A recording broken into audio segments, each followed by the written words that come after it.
Good day. Welcome to our Ruby Live event today. We're going to be focusing on chocolate and all things chocolate. And we'll be discussing some of the 3 online courses that we created with Chef Jacquy Pfeiffer and Sebastian Canon with the French Pastry School out of Chicago. So the intro you saw in the cake, baking, and decorating, this is a third of 3 courses that we've created. And there is a lot of chocolate work throughout that. We'll reference some of those recipes. We also have an 80-hour bread baking arts course that is focused on quick breads and artisan breads and the concepts around that. And then our first course was an introduction to pastry arts, which we do talk a little bit about chocolate, and there are a few techniques there. But today we're welcoming Chef Josh Johnson from Guitard as a chocolate expert, and he had worked with Chef Jacquy Pfeiffer at the French Pastry School in Chicago years ago. So we're going to have an expert answering questions around chocolate. So make sure you add any question you might have on the queue. We have a few questions so far, but if you haven't been here before, on the top right, there's a place you can ask a question, and we will get to that in the next half an hour to 45 minutes. The format today will be going through a few videos, montages from our courses to kind of show you key techniques that we're going to be talking about with reference to chocolate. And then we'll discuss the types of chocolate and how to use chocolate, temperature, and all details that we'll get into.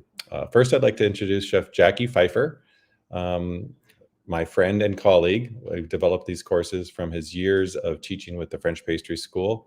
And then Chef Jacquy can introduce Josh. Chef Jacquy, let's tell us a couple things about your... Yes, thank you very much, Chef Scott.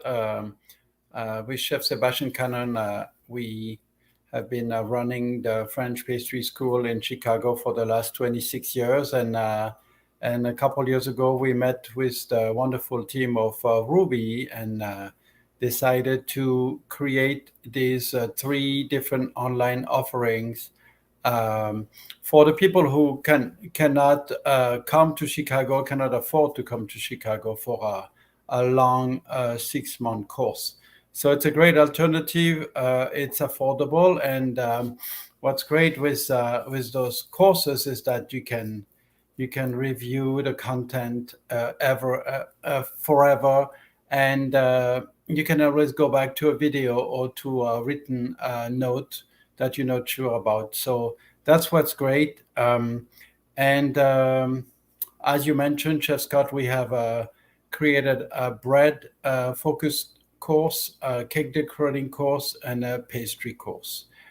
And today I want to introduce Chef Josh Johnson, who is a great friend of mine. I know him for more than 20 years, and he was an instructor at the French Pastry School for 6 years. And he's now one of the 2 master chocolatiers for the Guitard Chocolate Company. Chef Josh, you want to say a few words about yourself? Yeah, thank you. Thank you for the kind introduction. So I've been with Guitard Chocolate for about 5 years now. My job at Guitard is, along with Donald Russell, is a little bit of research and development, customer support, whether it's a new customer or existing customers that are having questions about our products. Another thing that we do is the trade show circuit. We'll travel the country doing different trade shows, showing off the product that we have, and of course, spending time with chefs and customers that are at the shows. Another big thing we do is we host classes in Los Angeles at our chocolate studio, and that's where my coworker Donald is that's where his home is at. And we'll do classes that range from whole grain breads to chocolate bonbons, viennoiserie, and a little bit of everything. And so that's my job in a nutshell. And I'm excited to be here today. So thank you. Excellent. Awesome. Thanks for being here. So one more thing I do want to add about the courses that we have for those of you on the event that are not in a Ruby pastry course. These are very interactive in terms of your learning content, you're watching videos, you're practicing recipes, and then there's places for you to take pictures of the recipes and have them uploaded for Chef Jacquy and his team to actually grade. So you are getting feedback from Chef Jacquy and a few other chefs on the work that you do. So in that sense, it's quite interactive. There's also the opportunity to ask questions along the way. Every task has a Q&A function to say, I'm having an issue with this. Can you please help me? And our team does get back to you as soon as possible. So let's talk about chocolate. It's a large topic, but I know you're the expert, Chef Josh. So we're going to go into the composition of chocolate and what is confectionery chocolate and a few other key things on an overview of the types of chocolate we're going to talk about today. Okay, Chef Josh, can you describe in a nutshell what? Great question, and it's a topic that I like to always return to, because the more we talk with chefs out there, no matter how much experience, it's every now and then we find that people aren't totally comfortable with what ingredients are in chocolate. So starting with dark chocolate, the ingredients that make it up are cocoa mass. So I'm going to use a couple of phrases simultaneously. When I say cocoa mass or cocoa liquor, what I'm referring to is 100% unsweetened chocolate. This is the base of all chocolate other than white chocolate. So dark chocolate is composed of cocoa mass, so it's 100% liquor that comes from the bean directly. We then add sugar to it, lecithin, and the amount of sugar and lecithin is it depends on the chocolate maker. Yes, Guittard is a chocolate maker, but we have people in our lab. We have another R&D team that decide what line of chocolates we're going to create. And this, of course, comes from the customer demand. So dark chocolate is just that. It's 100% cocoa mass. It's sugar. It's lecithin. Sometimes there are dark chocolates that have a little bit of vanilla in them. Milk chocolate is the exact same list of ingredients. It's cocoa mass. It's sugar. I left out for dark chocolate. What I left out is, in some cases, additional cocoa butter is added. So milk chocolate is the same. It's 100% cocoa mass. It's sugar. It's cocoa butter. There's lecithin, but it has an added ingredient of milk solids, dry milk powder. White chocolate is almost the same, except it doesn't have any cocoa mass in it. So it's just cocoa butter, sugar, and dry milk powder. And it's all ground smooth, as everyone knows. And those are the basic ingredients. The amount of added cocoa butter for any one of those chocolates will vary depending on its application, whether we're talking about doing bonbons, making nice thin shells for our bonbons, or we go to the extreme other end and we're talking about a baking chocolate, a baking chip, which has very little amount of cocoa butter in it. That's chocolate in a nutshell. As we continue to talk, we'll dig in deeper and deeper. So there's absolutely no water in chocolate, right?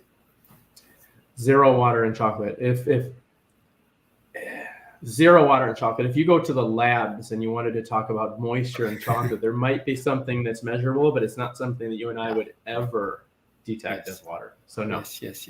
Yes. So that's very important for people to realize, is that chocolate will not spoil easily because it does not contain any water, and it does not need to be stored in a refrigerator unless you live in a very warm country and where perhaps you don't have air conditioning. Then yes, that's the solution. But the problem with that is that once you pull it out of the refrigerator, you might get condensation that built on it. And the problem with that is that if you have a product that is 100% solids, right? There's no water in chocolate, and if you put a drop of water with a product that is 100% solid, those solids are just going to fight to grab that water, and the chocolate might get really thick and pasty.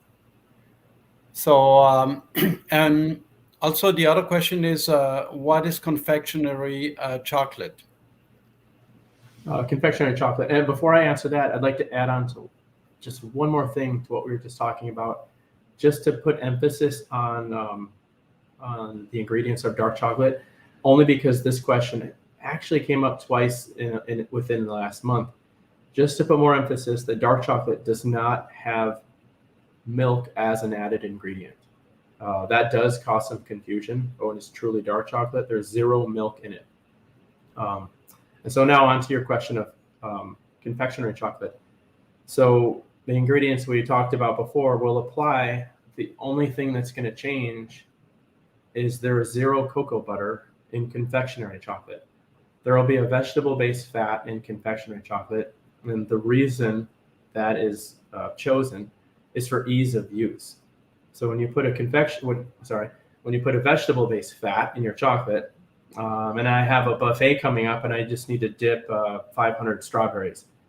I melt the chocolate to a fixed number. We won't need to worry about it right now. I melt the chocolate. I dip my strawberries in the chocolate.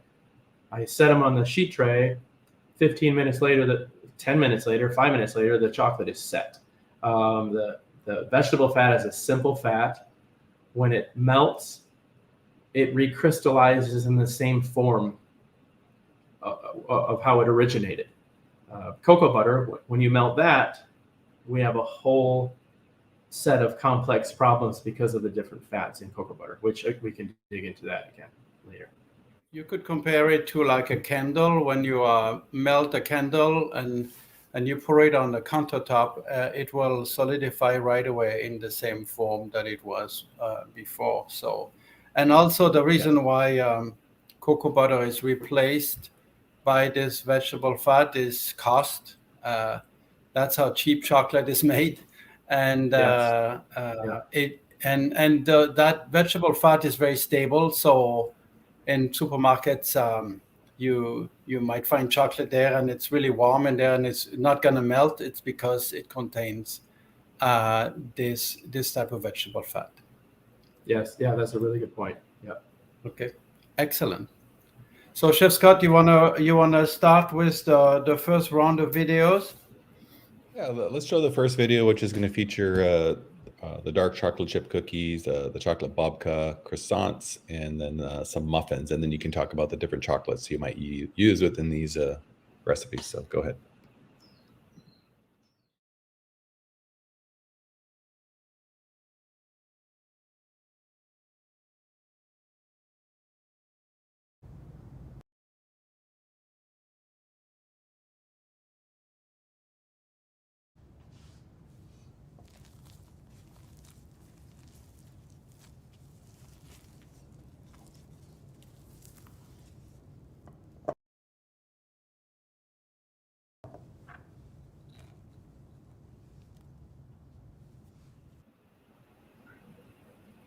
So Chef Jacquy, since these are your recipes from our course, can you tell us what we saw and what types of chocolates you use to produce these recipes?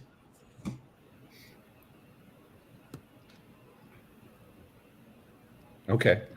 So chocolate chip cookies. Can you hear me okay? I can jump in if you like. Yeah, please, Josh. You can take over. Okay. So I don't know these exact recipes, but I can tell you for certain. So we saw the first, just going back in my head, the first picture we saw was a chocolate chip cookie. So your best bet for a chocolate chip cookie, because I work with chocolate all day, it's hard to give a simple answer because I love all sorts. But the best chocolate to use for this cookie is going to be a chocolate baking chip. The reason is because they're low fat and they're less likely to run or I should say melt and then run when your cookie is baked. They'll hold their shape. They stay exactly where you put them. You could use a more expensive chocolate, a couverture, but often what happens is that chocolate will liquefy easier and it might get displaced a lot easier. And if we look at cost, the baking chip, because of low cocoa butter, is also your number one choice. So that's the cookie. The next image was the chocolate croissant, I believe. We make a specific chocolate baton for it.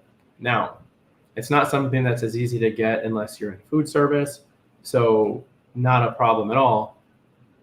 I'm going to go back to the same thing as the cookie. Use that low-fat chocolate, and that's the baking chip. You can, once you roll out your croissanto, you just take a few chips and kind of sprinkle them along your square that you've made and roll it up into your croissant. This chocolate is perfect for that because the sides of the chocolate croissant are open, and so if you were to put a high cocoa butter chocolate into these croissants with the open ends of the croissants, it's going to be very easy for the chocolate to run right out of the edges. So for that one, I would recommend, we have a 63 chip that's amazing. I would put that into the cookie. I would also put that into the chocolate croissant. The next recipe, I think when you did the intro, okay, here we go. Can you hear me? Yeah. So pretty much, Chef Scott, you're saying that if you use a high-fat dark chocolate for chocolate chip cookies and even chocolate croissant, the risk is the more fat, in this case is cocoa butter, the more chances we have for those chips to like run during the baking, right? It makes sense. The cocoa butter melts during the baking, right? So exactly. Yeah. You would have great taste because you have more cocoa butter, but the look might not be as good. So two things, Chef Josh. You mentioned the word couverture. Can you explain to our viewers what a couverture is? Yes. So this gets very confusing for people, and correct me if I get the number wrong when I say it, but so chocolate is classified technically as a couverture or a ganache chocolate in a lot of parts of the industry. In order to be called a couverture, we need to be at a minimum of 31% of cocoa butter in that product, whether it's white chocolate, milk chocolate, or dark chocolate. And so to your point, yes, you put this great couverture in your product, and if you give it an avenue where it could leak out, that's just money pouring out onto your sheet pan. And so I'm here to, I work for the chocolate company. I'm supposed to sell and push certain chocolates, but I say go with a less expensive product of ours for this exact reason. So you're saying that a chocolate to be called couverture needs a minimum of 31% cocoa butter. And so let's say there's a chocolate that we find on the shelf that is 63%. It says 63%. So what does that mean? Does that mean 31% cocoa butter and 32% cocoa mass, or also called cocoa liquor or cocoa paste? Mm-hmm. Is that correct? Not correct, but one of the best questions ever, because just like the confusion with ingredients, this one always comes up. And so I go to the store and I look at the bag that says 63. The only thing I know about that chocolate is that it is 63%. The easiest way to say this when I envision it, 63% of that product came directly from the cocoa bean. So it has 63% of cocoa solids. And yes, cocoa solids is a combination of the 100% liquor and any additional cocoa butter. So it could be a very low fat, but still be a high percentage. Yeah, it could be 20% cocoa butter and 43% cocoa mass. So exactly. It would be a very strong chocolate, but not very fluid. Or it could be the other way around, 40% cocoa butter and 33% cocoa mass. So that would be a very fluid chocolate that still has great dark chocolate flavors, right? And so the reason why I'm raising this question is because not all chocolates are the same. If you put five different chocolate from 5 manufacturers and they all say 63%, it's like having 5 bottles of red wine of the same vintage, same grape, and that doesn't mean it's the same wine. And it doesn't mean it's the same chocolate, right? Yeah. So that's very important for people to know. Yeah, and that's a really, really good point to bring up, because so often it comes up, and I don't understand what happened with your chocolate. Your chocolate's broken, and you know, because it's so thick when I melt it, and it's that is the biggest challenge to get that message, that lesson across. But Yes, that's exactly yes. what it is. Yeah. Yes. So also you mentioned for those chocolate chip cookies and chocolate croissant, you want a low fat dark chocolate. So when you say low fat, can you give us a range? A range of percentage of, well, Percentage of cocoa content? percentage of cocoa content. The range would, well, based on what we just talked about with the ability to have a 63 still and have it be low fat, I would go from in the baking section, or as you're shopping for the product. Most of the time, the distributor is good at listing it's a baking chip and so on. But the range I would give would be 63% down to if you want to go the direction of white chocolate, 28%. That's a safe range for the baking cookies, blondies, and so on. Yeah. Okay. Yeah, that makes a lot of sense. Yeah. So Chef Scott, do you want to go to the second round of videos, please? Yeah, so I do have a question for percentage while we're Yes. discussing the concepts of percentages. I've heard that anything with 70% or above cocoa mass is considered to be healthier for you. Is that right, Chef Josh? Yes, let's just go with yes. It's healthier. No, the only reason technically that you could say it's, let me think this through for a second. Technically, yes, because as long as we're dialing the sugar down, I'm not a professional nutritionist or anything like that, but I do know that I do believe that sugar is one of our biggest enemies, you know, in nutrition. Right. So technically, yeah, it's definitely better for you. So it has the fat content, but cocoa butter is an okay fat, right? Right. So okay. Coming back to my 63% chocolate example, that's one thing we did not mention. If you have a 63% chocolate, the whatever is left to make it 100% is sugar, right? So so in the 63%, you'll have 37% sugar. So to respond to Chef Scott, is anything closer to 100% is the healthiest chocolate, right? If you can stomach eating unsweetened chocolate, then you should do that, you know? I mean, I can, it takes some training. I can easily eat 95% chocolate nowadays. Okay. But it took me years. All right, chefs. Let's move on to the next topic. Go ahead, Josh. Can I touch one more second on what you asked, Chef Jacquy, about the percentage, just to hit a number on the percentage for the baking chips. And perhaps I misunderstood. Maybe you're talking more about fat.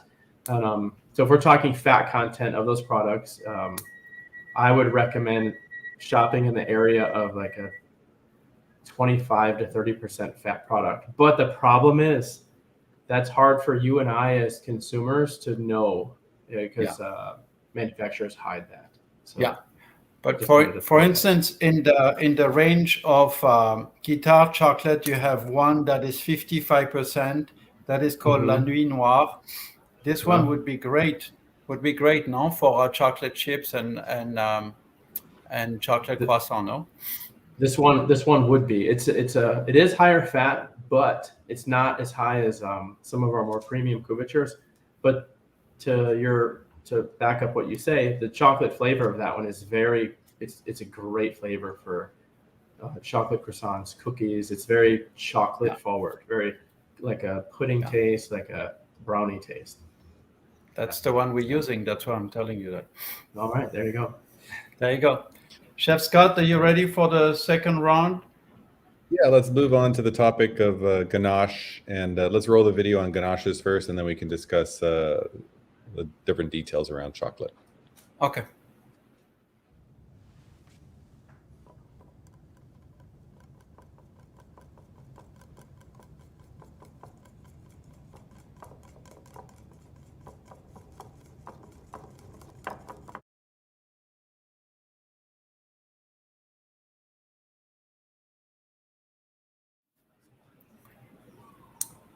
Excellent. So for those of us, for those on the call that are not sure what ganache is and the proper technique and temperature, let's discuss ganache and the proper chocolate to choose for that. A ganache, to keep it simple, Chef Scott, is pretty much heavy cream that you infuse. Infuse it. There's many different ways to infuse it. You infuse a flavor and you bring it to a boil and you pour it over the chocolate of your choice, and then you emulsify it like you just show it on the video, and then and we even add a little bit of butter at the end, just to add a creamy factor. So that's in a nutshell ganache making. And here again, the choice of chocolate is very important, because if you look at the three ingredients, the main ingredients, which is heavy cream, chocolate, and butter, in all three, you have fat. Okay, you have dairy fat in the heavy cream, in the butter, and then you have the cocoa butter fat in the chocolate. So one has to be very careful to use the right chocolate, because if you use a chocolate that is too high in fat, the ganache might just split. It separates. We say the ganache is broken, and that's caused by a mixture that is just too high in fat, and it just decides to just separate from the rest of the ingredients. Chef Josh, you want to recommend some chocolates to make ganache? Some white chocolate, milk chocolate, dark chocolate to make ganaches? Yes, I'll start with the dark chocolate. That's my favorite range, personally. Again, a hard one, because what we could do ganache with all of them. Now, what I'll say is, what I would recommend is, as you're developing your ganache, taste the chocolates as you would any other ingredient, and imagine when you make this ganache, the flavor of that chocolate is going to open up nicely, and really show everything that it has. But for me, our 64% Madagascar that we have is a fantastic ganache. Not to overcomplicate it, but you could then add another layer of flavor with that to complement it, like a raspberry. I like our 64 a lot as well, and that one is also not quite as chocolate forward as the 55 you mentioned earlier, but it has a very classic chocolate truffle taste to it when made into a ganache filling, or when made into a truffle to be rolled. So those two I would pick for the dark. You know what? I picked two 64s. Let me throw in a 72. That one is also amazing. Okay, so milk chocolate, I'm going right away to our 38% Soleil d'Or. It's a fantastic milk chocolate, and the reason I like it is because it has nice smooth dairy notes, but it also has a great caramel flavor to it. And I don't like putting anything with that other than, like the Chef Jacquy we were talking about, infusing. I like that one just as a straight ganache. It's just a really nice milk chocolate. White chocolate, I'm going to the 31 that we have, the Guitare Française. That one has a really, really great dairy note to it. And it's, in some cases, some products you can taste dairy. It has kind of a cooked dairy taste, but this one's a very fresh, clean dairy taste. But also, it does blend nicely with other products. If you wanted to make a pistachio ganache, for example, or a fruit ganache, with white being the base, it works great. So you made two very good points. One is the flavor of the chocolate. Again,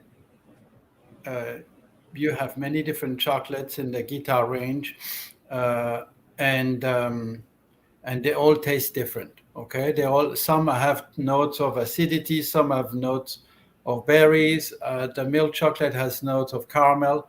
So that's very important for the people to know. Yes, any chocolate can be used for ganache making, but you have two things to pay attention to. The first one is the flavor. So if you have a chocolate that is your 72%, which is the Coucher du Soleil, and it's very acidic. You mentioned, and Mhm. if you make passion fruit ganache out of this, now you have acid in the chocolate, acid in the flavor. It's too much acid, and you don't have a good balance. Yes. So what we usually recommend is when chocolate is very acidic, we use a flavor that is, we call them a rounder flavor, like a vanilla or like something that is rounder. You could make it a caramel ganache with that acidic chocolate. And in the Yeah. other way around, you have the 64% Madagascar has tons of berries, so you could find a flavor that balances well with that. So that's very important. And also white chocolate. If a white chocolate is 31%, right, as you mentioned, actually 35% you mentioned, Mhm. that's 65% sugar, right? Mhm. Right. So and same for the milk chocolate, the 38% chocolate called the Soleil d'Or, that's 62% sugar. So the reason why I'm saying this is that usually we like to use white chocolate and milk chocolate to make acidic ganaches. So you want to make a lemon ganache, a passion fruit ganache. Those would go great with milk chocolate and white chocolate because the sugar is there and it will balance very well with the acidity of the chocolate.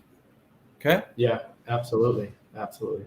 And then another thing to keep in mind is if someone were to just grab, this goes back to your point earlier, if someone were to grab a recipe of ganache and it has a 64% chocolate in it, and someone reaches into their food storage and they only have 72, and goes right back to your point, but it's such an important point. Don't be surprised if you have some struggles with that because of the fat content. And so Yes. it's fun to get creative and develop recipes and so on, but it's baby steps are very important too, right? As we Yes. do this. Yes, and it's all common sense. If you have a chocolate that is 72%, as opposed to, let's say you give me a recipe for a 55% chocolate, right? A ganache recipe, and I decide to use a 72% chocolate. So from 55 to 72%. What we're adding to that recipe is fat. The fat comes from the chocolate, but also that ganache is gonna become much harder once it's set. The more fat, the harder your ganache set. So you're absolutely right. Anybody can be creative and just throw recipes together. But actually, if you look at the numbers of the fat content and sugar content and all this, and then combine them with the right amount of fat and sugar in your ganache, then you can make a successful ganache. Yeah, absolutely. All right, Chef Scott, what's next on the agenda? Well, I have a simple question while we're finishing the percentages of ganache discussion. Is there a simple ratio to chocolate to cream by weight? I know recipes will all say something different, but like when I'm going to it, is it 1-to-1? I know it's determining the application if I'm going to maybe truffles or if I'm going to do a filling or a frosting. But if I'm making a ganache, if I was going to the kitchen and I wanted to weigh out my chocolate and cream, is there, Josh, a ratio you like to use? I 1000% knew this question was going to come up, and I didn't get my brain totally ready for it, but I can tell it takes a hot food chef to ask this question, I can tell you that yes, 1-to-1 can work if you don't go too crazy high on the percentage of chocolate, stick with the 60s range. 1-to-1 can work, but I would say add a little butter at the end for mouthfeel. And I would also, and I know you're looking for just 2 ingredients, but I would put just a touch of glucose in it as well for some like elasticity, because it all comes down to, okay, look, if you're in a situation where The party is going on. You need something right now. Yeah, you could do a quick 1-to-1 and it'll work as a sauce. It's not going to sit up that quick, but automatically my brain goes to adding a little bit of extras to have a nice mouthfeel, right? The end product. But you could do a 1-to-1. But yes, it does depend on what you're doing. How firm will it set? It can use it as a glaze, probably not. But yeah, how was that for a non-answer? Right. That's a good non-answer. I appreciate it. And in the essence of time, moving on, let's move into decorating with chocolate. And we have a short little video that's going to show you modeling work and decorating, like handwriting with it. So let's roll that, and then we can discuss decorating.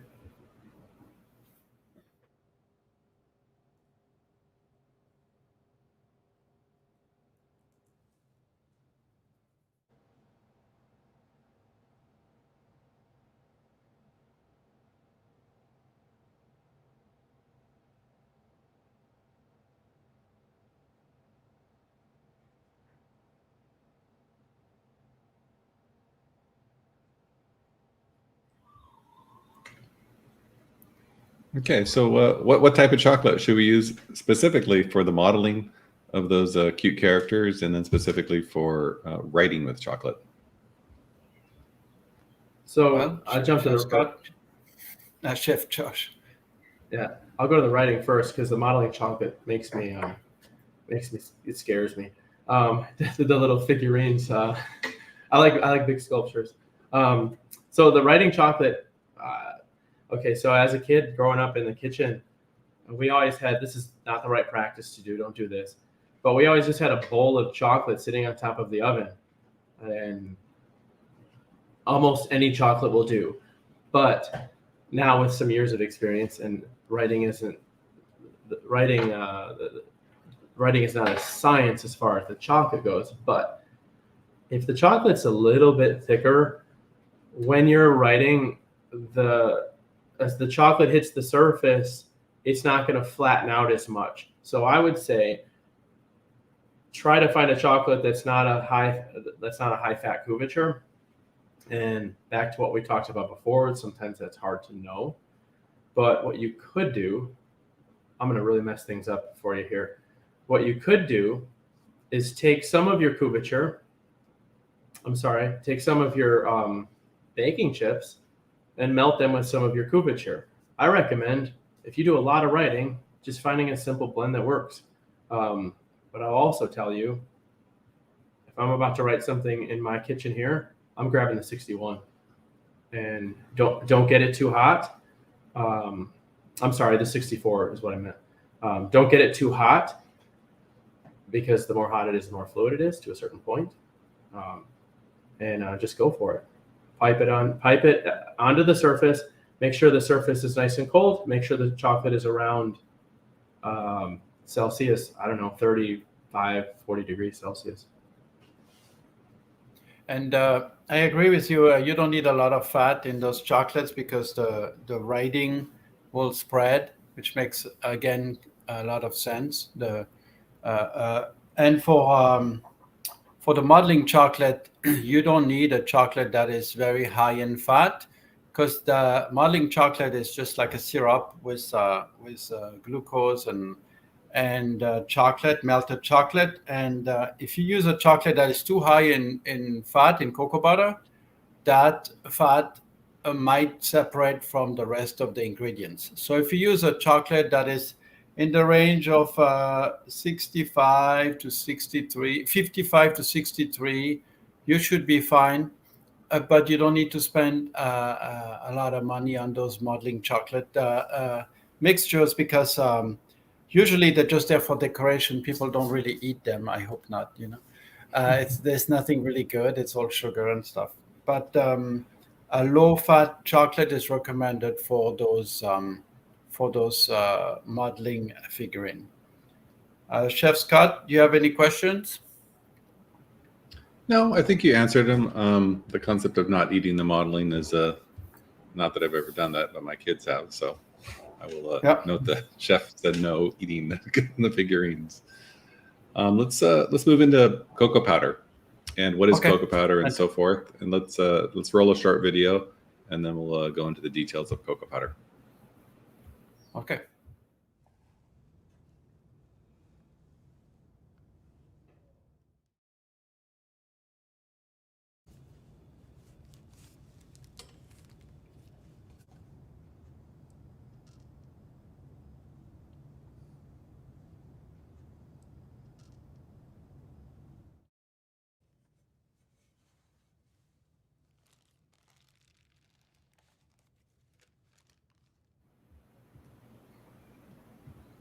All right, so high level cocoa powder, what is it?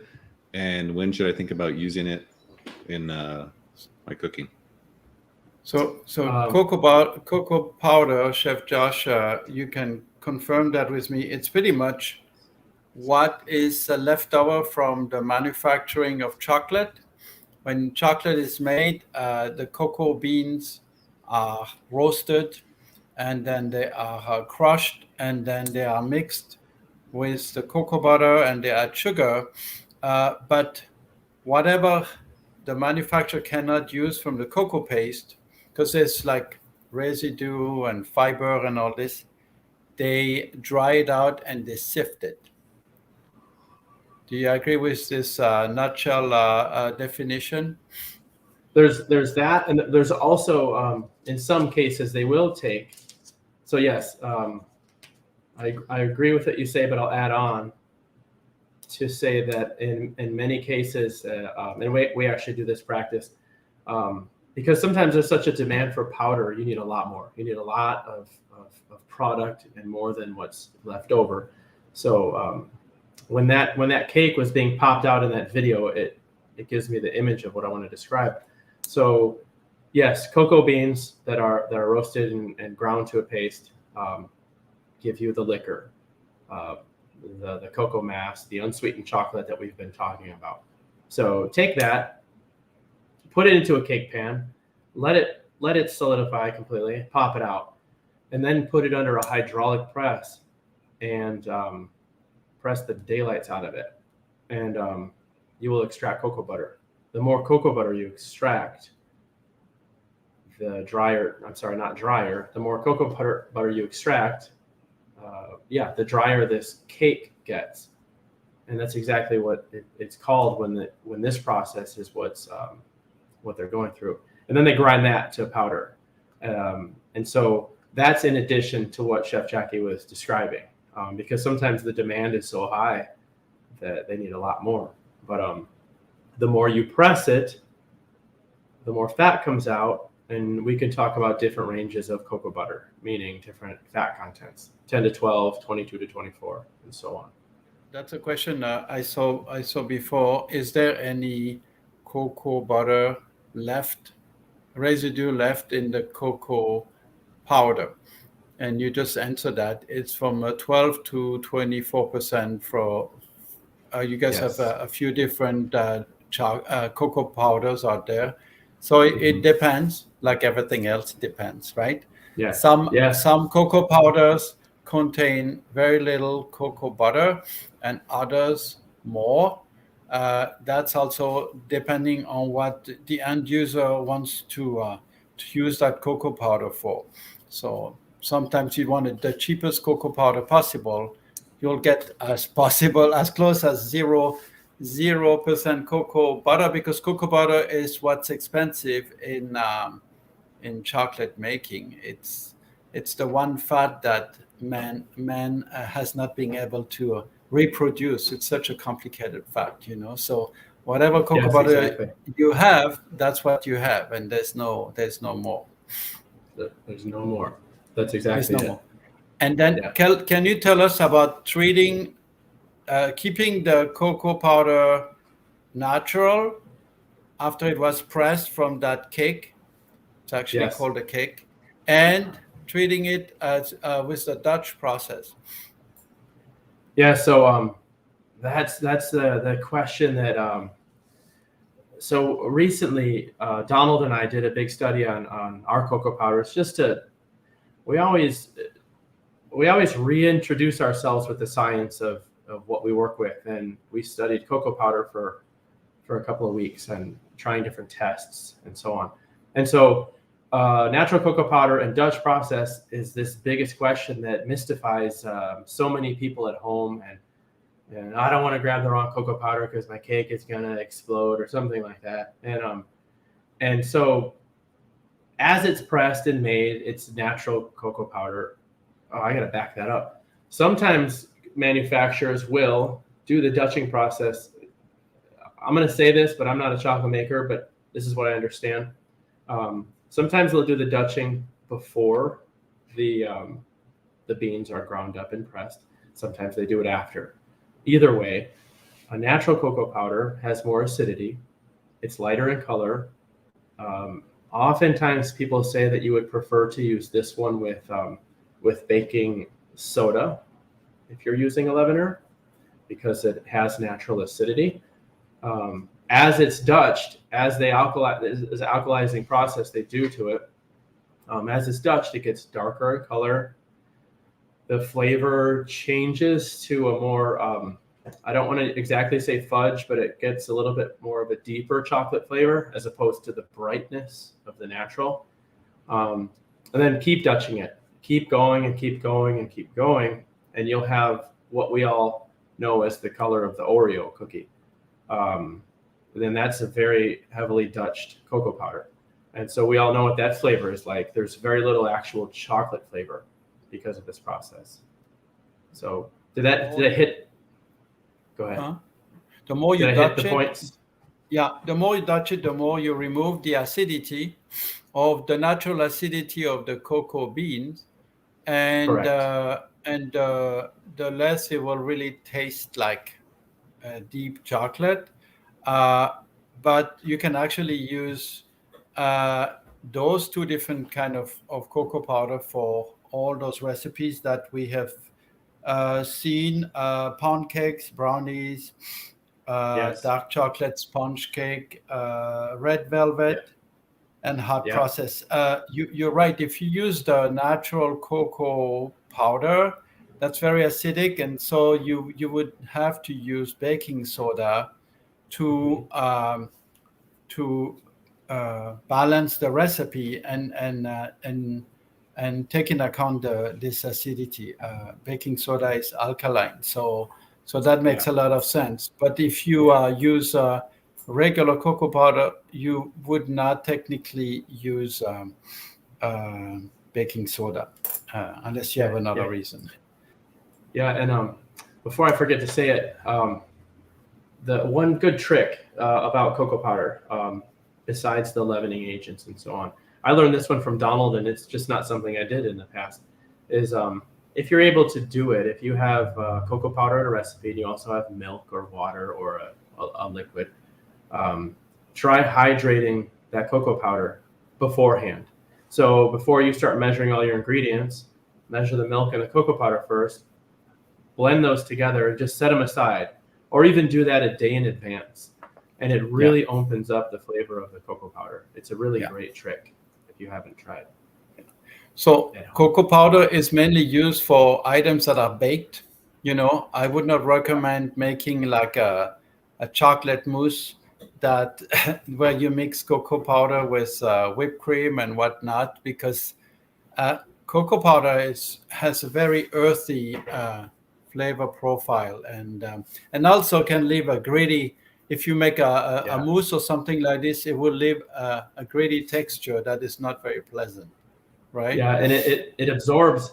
It just continues and continues to grab moisture. So it will get more and more gritty. The only application, as you're saying that, the only thing, the baked products or rolled the truffles, of course. But that's it. And never another product. Or beverages, right? You can make chocolate milk. Sure. Yeah. All right, Chef Scott.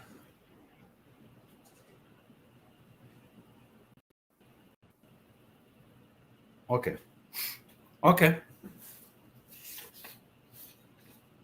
Yeah.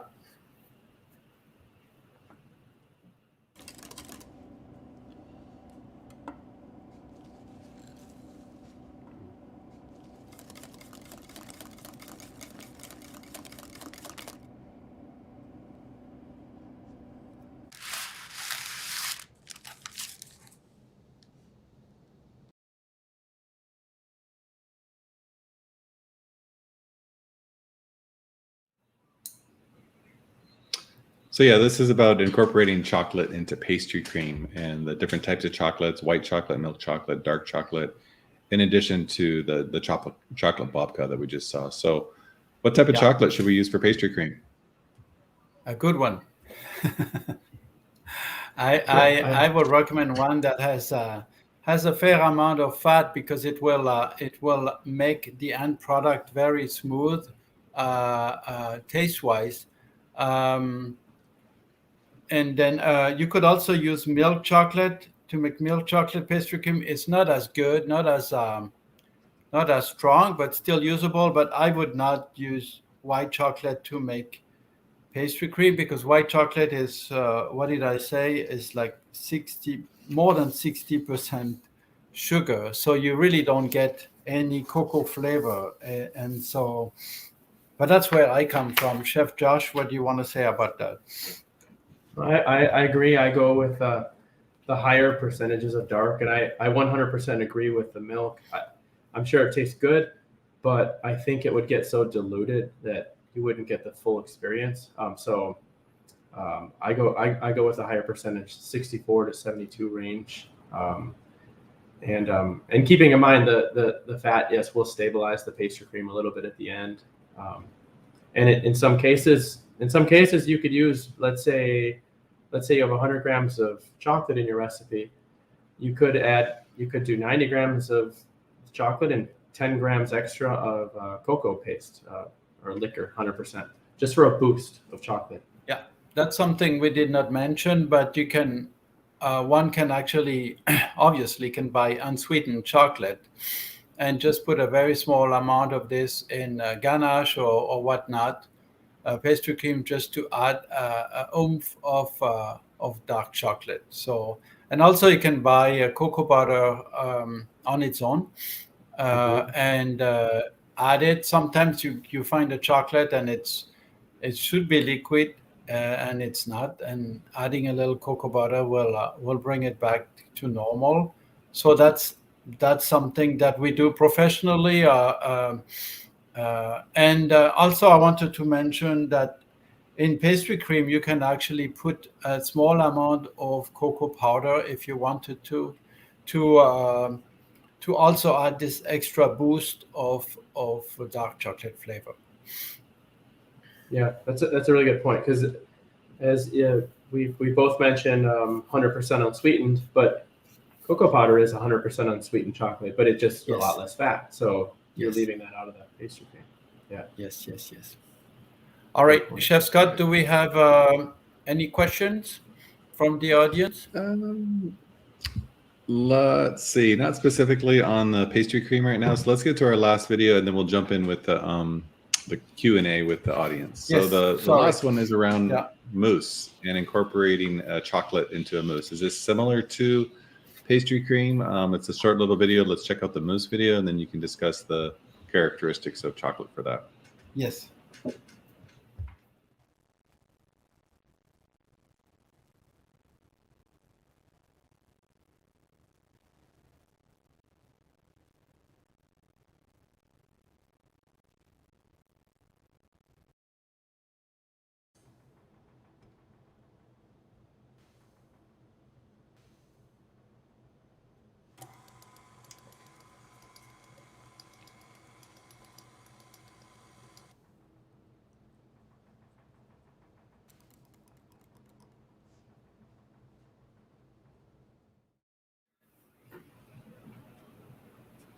All right, so tell us about that little video we saw incorporating that chocolate into mousse, chocolate mousse, that is.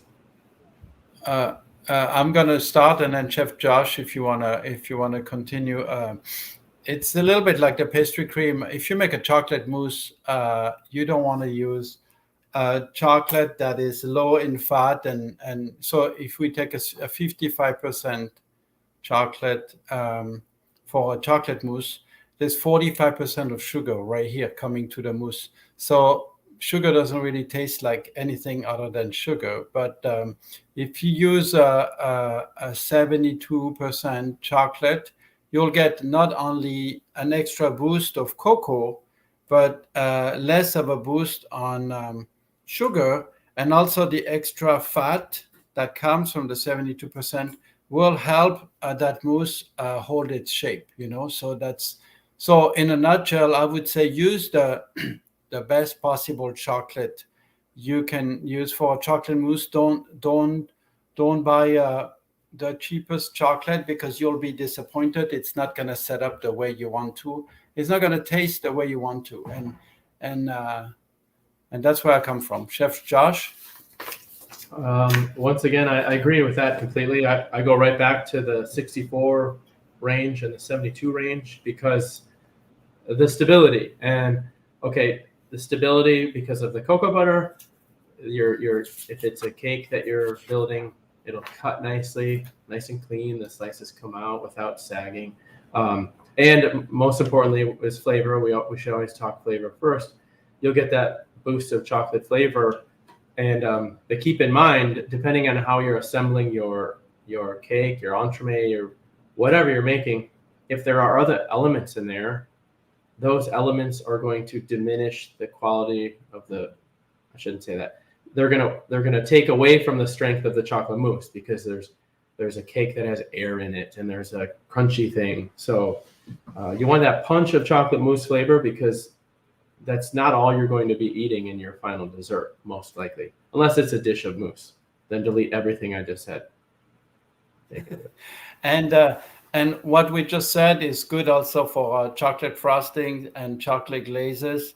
You don't want to use a chocolate that is low in fat and flavor. You want something that has a good presence in your frosting and your glaze. Otherwise, a frosting that is made with a very cheap chocolate will taste like, I don't know, like blah, right? And and same for the glaze. So those are the kinds of recipes where you should aim for the best possible chocolate because it's like in a chocolate mousse. If you make a dish of chocolate mousse, that's the hero. So might as well use the best of what's around. Yeah, and you hit a point, a really good point, where I think very often a lot of us are used to eating products that don't have this depth of flavor. I mean, we get used to it, but I think we should all start as we create recipes or desserts or whatever. Why not work on that mousse for a little while and get the mousse tasting amazing, and then put it with that cake that you've developed, and then when someone eats it, they get this full experience instead of a blah experience, right? Yes. Which I'm sure none of us really want. But no. Anyways, that's it. Excellent. Chef Scott? All right. Yeah, this has been good. I'm seeing the questions here. I want to kind of move into the questions we have in our queue. Okay. There's a few questions around tempering, which could be its own class in general. We didn't talk too much about temperature at all. But the first one's been voted to the top by Tom. This is, would you discuss when you should use natural or Dutch cocoa powder and when it doesn't make a difference? So you talked a little bit about the process of making it, but what about specific uses, natural versus Dutch? I know you touched on it. Well, I can tell you from the experimenting that Donald and I did a little while back, I can tell you with great certainty that we kind of put to rest a lot of the super confusing leavening questions, and we weren't going. Donald even make a really light chiffon cake, and actually that wasn't leavened, that was naturally leavened, so scratch the leavener question. But I tested natural with baking soda and baking powder. I tested Dutch with baking soda and baking powder, and I didn't have any drastic things happen, no disasters. So I think the best thing would be have each of those on hand, natural and Dutch. And this is going to sound weird, but take a glass of water. I forget the ratio. Take a glass of water, put a little bit of sugar in it. It's not much. Put cocoa powder in it, stir it up, and even better if you did this a day in advance, and just taste them. So you get an idea of what a Dutch cocoa powder tastes like and what a natural cocoa powder tastes like. It sounds like a silly test, but it's a pretty fascinating one. And I'm trying to get the numbers in my head. We did it too long ago. For every 100 grams of water, it might be it might be 10 or 15 grams of powder and 5 grams of sugar, something like that. But to answer your question directly, the reason I say that is because use the one that you like the flavor of the best. Technically, both of them will work, right? Both of them will work for your recipes. After that, you have to do a taste test because, again, if you buy cocoa powders out there, some are really dark brown, some are reddish, some are actually grayish. So yes. Find a great cocoa powder and then stick with it, because there's so many products out there. It's very easy to get confused and then get lost. That's what us chefs, what we do. We find good ingredients and we stick with them because that's what makes sense and that's what provides consistent results. If we change cocoa powder, chocolate, and milk and butter and sugar all the time, there's just no consistency and nothing comes out of it. So I think you're right. Every cocoa powder works. You might have to adjust the baking soda maybe a little bit, but also the most important thing is to taste those cocoa powders and then see which one you prefer for your recipes. Yes, absolutely. Taste is the answer. All right, thanks for that, Tom. This next question is from July, and we've answered this in a couple different ways during this chat. But what type of chocolate is best for cookies and brownies, compound or couverture, and then the percentage of chocolate? So I know we've talked a lot about a percentage. We talked a little bit about the best chocolate for cookies and brownies. But is there an overarching answer you might offer, Josh, that would make it pretty simple? We're talking cookies and brownies. Okay, I could do it two directions. Let's stick with cookies for a second. I'll go right to just baking products. Let's just go to products that are labeled as such, the baking chips. Anything in a chip form is your go-to for cookies. Keeping in mind, let's say you develop that chocolate chip cookie dough and you love it, then start throwing in some more expensive chocolate to see what happens. But overall, I mean, for me, I stick with our 63 chip. It's a really good chip. I'm not saying that because of the label on my shirt. Brownies, I go with the higher percentages, the 70s or even 100%. But that's because the brownie recipe I use is actually Donald's, is offset with the amount of sugar. So there's a lot of sugar in the recipe because we use unsweetened chocolate. But I like the higher percentages for brownies. Sometimes mixed in with cocoa powder. I'm gonna really complicate this for your listeners. But this person in her question mentioned compound chocolate, which is another term for confectionery chocolate. So those are those chocolates made with vegetable fat. Those are, of course, easy to use because those chips will never melt. They will not move. But typically, they don't offer the best flavor profile. They're very high in sugar. And so I would join your reasoning, Chef Josh. I would say go for a good chocolate. For the chips, don't go for a chocolate that is too high in fat. Otherwise, you will melt.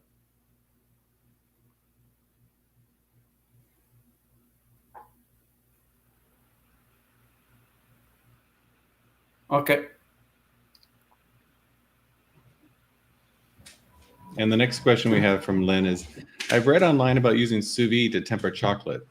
What do you think of using this? And if you've tried this, can you give me a method to do so? So if I'm thinking sous vide chocolate, I'm thinking chocolate in a bag that's sealed and dropped into water, which water and chocolate are a dangerous combo. But Josh, have you done anything with sous vide chocolate? No, the only thing I've heard about with sous vide chocolate that interests me, but I was still too lazy to do it, was caramelizing a chocolate, a white or a milk. But I would avoid it because to your point, the risk of water getting into the bag, but also because of timing, you could melt it much faster in the microwave carefully, much faster than the immersion circulator will melt it. So for me, I think it would end up being a little bit more messy, and it wouldn't. Okay, I do remember someone tempering it, but the problem is when they tempered it, it was very thick, not because of water, but because they didn't get a full melt. What the idea is just a direct melt to the optimal temperature of Celsius 30, 31 or so. And it's not a very usable chocolate, too thick because it didn't get a great crystal form. So I go old fashioned. I did play around with sous videing chocolate. So pretty much you put the chocolate in a plastic pouch and you seal it, and then you put it in warm water, and that water can be adjusted to whatever temperature you want. But the reason why I did that, I was working on a sculpture, and I need a chocolate that has exactly like the consistency of clay. So melted, but still clay-wise, right? Clay with a clay feel. And so I put it in the sous vide in at 31 Celsius for a few hours until the chocolate, you could actually touch the bags, and it would just be the perfect texture for us to use. Then open the bag and then slap that chocolate clay onto a sculpture. But that's the only reason why we use sous vide. Other than that, I don't know why one would need to do it. But we're open to ideas, right? We don't know everything. No, but the concept That's of tempering for sure. it in a bowl over steam is recommended. Huh? Let's move on to the next question, chefs. Okay. So this is coming in from Michael. And what type of chocolate mixture do you use to spray over a mousse cake? And how do you prep the chocolate for the sprayer? This is a whole nother topic. Yeah. Chef Josh? If memory serves, I think I stick with 50% using a couverture, using a 60s range or so. 50% couverture, 50% cocoa butter, I believe, is what I have always done. And I don't have a temperature for spraying. I just know that I don't spray it too hot or too cold. So that's probably around 40 degrees Celsius, maybe less. But your product is frozen solid. So you pull your mousse cake out, frozen solid, and once the chocolate hits the surface is when it crystallizes. Now you can correct me if I'm wrong, Chef Jacquy. Yes, I will. I mean, not that you're wrong. It's just every chef has different recipes, different ideas, and so Yes. we're all saying the same thing, but in a different way. So what we use here is 1/3 melted cocoa butter, 1/3 dark chocolate couverture, and 1/3 melted cocoa paste, and a touch of red food coloring. And so we mix this up. It's very liquidy, and we bring it to about 35 Celsius. And then, yes, we spray it onto a frozen cake. And as the spray hits the cake is so cold that the cocoa butter will immediately curl up in tiny, tiny little crystals. So same idea, just two different recipes. So whoever asks this question just got two recipes, for free. All right, thanks, chefs. Moving on, we have a few more questions from the group. This is from Sheila. When does it make a difference to use the very best chocolate as opposed to the products you can find at the grocery store? So for example, would you be able to tell the difference between using okay and great chocolate products when baking a cake? So this is all about picking the right chocolate and spending the right money for the right product. Yeah. Chef Josh? I have an idea on that. I say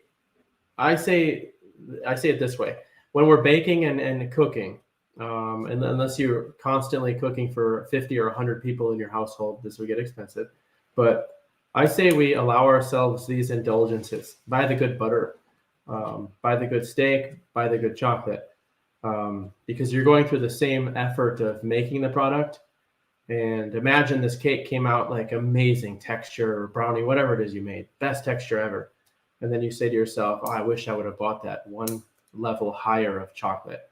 So as far as the quality of the chocolate, I say that. As far as what type to use, that's a different question. But I say go for the good stuff every time. Life's short. I agree with you.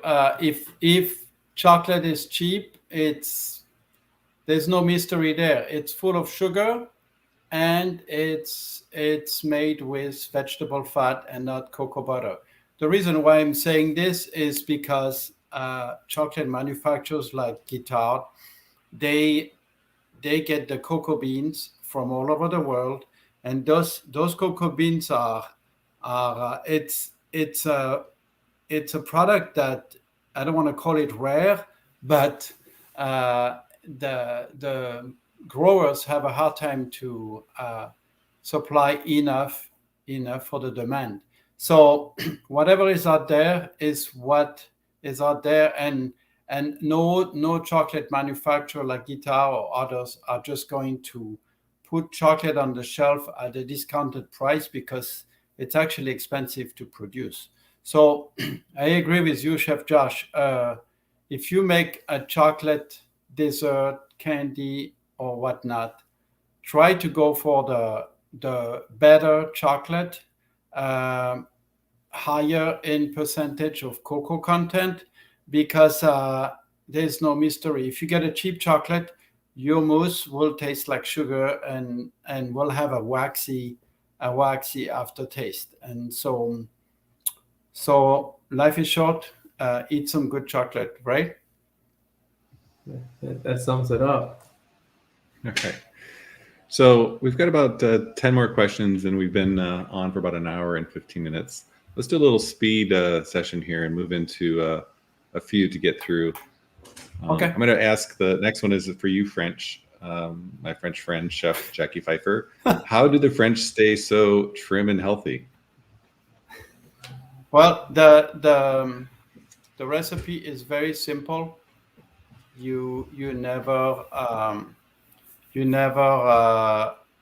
have to always eat what you want, right, to make yourself happy, because as adults we don't really need to eat to survive. We don't need to eat a lot of food to survive, right? So but if you eat really good food on a daily basis, you don't need to eat a lot in quantity, right? So let's go to chocolate, right? If I have a very good 72% chocolate from Guittard, I'm not gonna need to eat a pound of it. I just eat a few coins and a few pieces, and I'm happy with it. So if you go with that principle, if you go out to eat, you don't need to eat a steak that is bigger than your head, because your body does not need that to survive. You might just split it or God knows what. So it's all about portion control, but to never limit yourself with anything. I agree, Chef. Portion control, whole foods, motion is lotion. It's very simple. It's very simple. And don't eat, excuse my French, crap for 5 days, and on the weekend you go crazy at the all-you-can-eat buffet. Okay, just eat a balanced meal 7 days a week, and just good food. That's the very important thing. It has to taste good. Thanks, Mary, for the inspiring question. This next one is very simple. From Hallie. What is the shelf life of chocolate? The shelf life of chocolate is years. If it's stored at the right temperature, let's call it 65 to 70 degrees, which is sometimes a basement of a house. Keep it, if you're going to keep it for a long time, keep it in a cool spot. Even better, keep it in an airtight container, times 2 if you can, vacuum pack, and then in a storage. it will last years. 2 years. I'm not supposed to say that coming from a manufacturer. We have dates, we have rules we follow, of course. But for me at home, 2-3 years is how long I've had some chocolate. Yes. Yeah. And vacuum packing it is really the best because it protects it from that humidity I talked about earlier. So nowadays they have vacuum pack machines that are not very expensive, and it really makes a big difference. Especially in the summer months that are very humid, it makes a difference.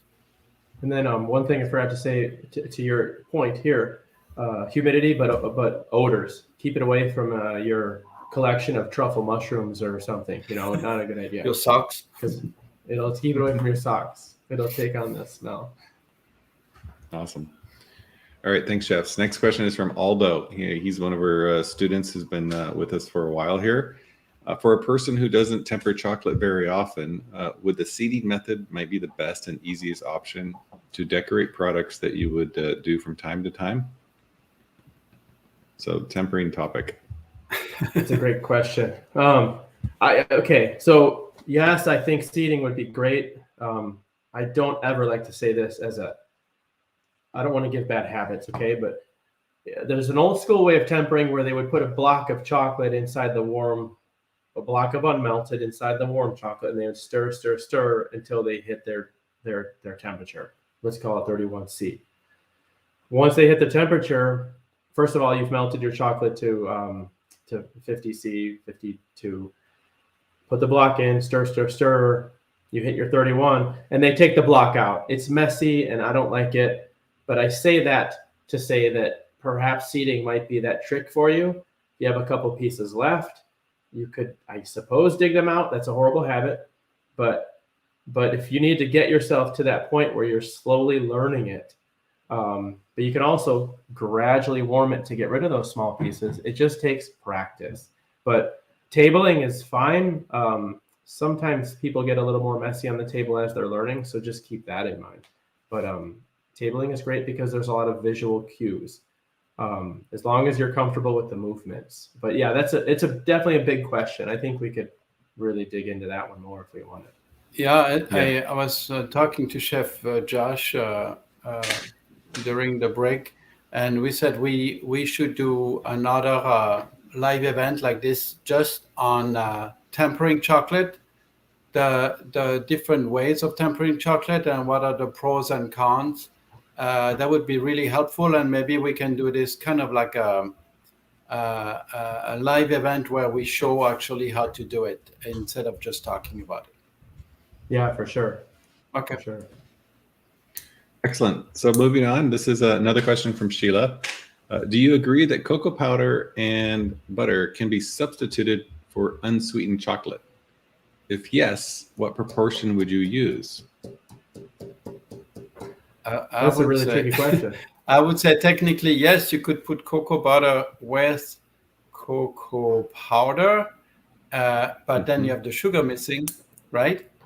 And it will never be as smooth as actual chocolate. So technically, yes, you could make some kind of a chocolate out of cocoa butter mixed with cocoa powder and sugar, but it would not be very usable for baking. Chef Josh, you want to add on to that? I agree. I say it like this. Yes, anything can be done with creativity, especially when you're in a pinch.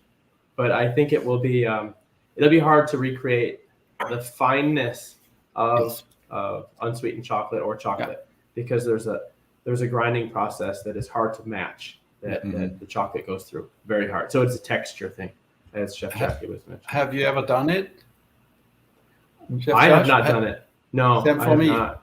And if you ask never. Professionals who've been in the industry for more than 40 years, if they have never done something, that's a very, very good indication that probably it's not a good idea. Yeah. Stick with real chocolate. All right. Next question is from Samantha. Is all chocolate considered vegan? And if not, why? So all chocolate would be considered vegan. I love this question. This is I'm not a food scientist, but this is kind of an easy one. If you're looking for vegan, you absolutely cannot have milk or white, of course, milk solids. The problem with dark chocolate is the sugar that's used in dark chocolates. Man, I hope I'm not opening a can of worms here. In case people don't know, refined sugar is refined by using bone char. So that's why white granulated sugar is not vegan. I'm not too familiar with beet sugar, so I can't speak to that. But what I can tell you is if you can find chocolate that is made with evaporated cane juice, you're fine, because evaporated cane juice is cane sugar that hasn't been refined. Almost like turbinado or the sugar in the raw brand, but it's a much finer grind, just like regular granulated sugar. So if you can find chocolate with that in it, you're good to go. But technically speaking, and I'm not the scientist, but that's what I've read, studied, and understood from other scientist people. So. Okay. Well, you learn something every day. So moving on with this lightning round, what makes chocolate acidic? I've never heard of chocolate described in that term before, from Barbara. What makes it acidic? It's natural. It's the fermentation of chocolate's a fermented product. If you go taste the beans right from a pod directly, it's very fruity. It has some. It's been a while since I've done it, but a lot of fruitiness. There's some acidity, I believe, but not a lot. Again, it's been too long. But once you go through the fermentation process, now you're starting to develop the acidic notes. And each manufacturer decides how long they want their chocolate fermented. And then once it gets back to the factories and roasted, you could kill it at that point by over roasting it, or you could lightly roast it and maintain that acidity. So it's the acidity comes in the process of fermentation. Yep. Okay, great. Next question is from Kate. Thanks for being here again, Kate. Do you ever use non-sugar chocolate like maltitol or stevia sweetened? And can you provide more specifics as to when it's okay to use and times you would not use it? And if you do use it, what are your favorite brands? So non-sugar chocolate. That's unsweetened chocolate, right? Yep. Yeah, well, there are. We do make a couple of chocolates that I don't think they're available retail. They're not available retail. You'd have to dig to find our chocolates because it's on the industrial side. But I've used chocolates with stevia and erythritol. I've used chocolates with maltitol. I have to say that it's not my favorite route to go, but I know there's a huge market for it and demand. And I'm not saying this because it's my company, but I do like our latest 61% stevia erythritol chocolate. The taste, the aftertaste is not as harsh as some I've had. It works just like every other couverture. It's cocoa butter chocolate. But other than that, I've used ours for many, many recipes. I think I prefer it over maltitol, but that's a personal opinion. And I've used it for everything from confections to mousses and brownies just to see what it would do. And honestly, it worked great. The tricky part about that sort of baking is compounding it with sweeteners that you have to add that are also artificial. So the flavor gets stronger and stronger. That's my experience. Yeah. One has to be careful with those chocolates that contains sugar replacement. Is you're gonna have to look at the performance of the chocolate and also if there's an aftertaste. So sometimes it's worth it, sometimes it's not. So, but again, all chocolates are different. So one would have to shop around to see what's best, But some of them are there and they work really well. All right. Next question is also from Kate. Could one air seal the chocolate, freeze, and then bring to refrigerator temperature overnight without condensation once it comes to room temperature? So the concept is putting it in the freezer. Vacuum pack in the freezer, and then put it in the refrigerator and hoping for no condensation. Yeah, the way you do it is you vacuum pack the chocolate or chocolate product, you put it in the freezer, okay? And then whenever you're ready to pull it out, you let it sit in the refrigerator for 24 hours. And then after that, you take it out of the refrigerator and you put it in a cool room, let's say an air-conditioned room, right, for 24 hours. And then you open the bag again, and you will have no condensation because you brought the chocolate to a warmer temperature gradually, right? Condensation happens when there's a drastic change of temperature, and then water appears on the surface, right? Okay, thank you, Chef. Next question is from Mary again. How to make or pick up chocolate shavings for topping on a chocolate mousse? So there's obviously a technique to make those shaved chocolate curls, and then picking those up and actually putting them on the mousse. In our next video, our next live event. Tempering chocolate and making a few decorations. How's that? Yeah, the shavings, because there's a lot of ways. Some people take a block of chocolate and an apple peeler and just go on the corner, shave. That works really well. That works really well, and it's fast, and it's I think a little easier than exactly. Yeah. Old school method is you have a big block of chocolate, which are harder to get these days, and then you take a giant chef's knife and push away from you or pull forward towards you, and you get shavings. But these days, not a lot of people like to see workers with ginormous chef's knives sliding it towards their abdomen. So it could be a questionable practice. But yeah, I like the apple peeler. Apple peeler works really well, you know. Yeah, Barry, I'd go with the apple peeler and a nice bar of chocolate and just peel it and skip the whole tempering and peeling and picking up. That might be a good recommendation. All right, next question is from Sheila again. She has a couple here. Are couverture and confectionery chocolate the same? We mentioned that during the live event. Confectionery sugar is made with vegetable fat, and couverture is a chocolate product that has at least 31% cocoa butter. So the details. All right. How can you tell how much cocoa butter is in a chocolate if it isn't stated on the wrapper? You need to call Chef Josh after 10 p.m. All the percentages, that whole percentage conversation. Yeah, that one's a tricky one because it is only manufacturer. And yeah, for sure. We answer questions. We, as a company, we have Ask the Chef section on our website, and ask away if it's our product. If it's not our product, ask away. We'll just make up an answer. It doesn't matter to us. Okay. But yeah, always go to the manufacturer, and the manufacturer most of the time will tell you how much cocoa butter, how much cocoa paste, or also called mass or liquor, and how much sugar. You know. Yeah, spec sheets sometimes. Yeah. All right, a couple more questions here, but first a comment from Hallie. Too cute, Josh blushes easily. Next question is from Carol. How do I add peanut butter to chocolate mousse? Just add it. I'd probably add it. In the initial stage or before you fold in the egg whites? Okay. Or if it's a different chocolate mousse recipe, right? If it's crema. Yeah. Right. No, don't change the recipe. I'm going to leave that to you then. It's your recipe. Well, I would add the peanut butter or any nut butter right before adding the chocolate.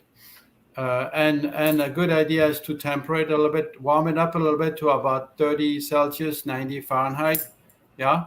So it will blend nicely with the rest of the ingredients.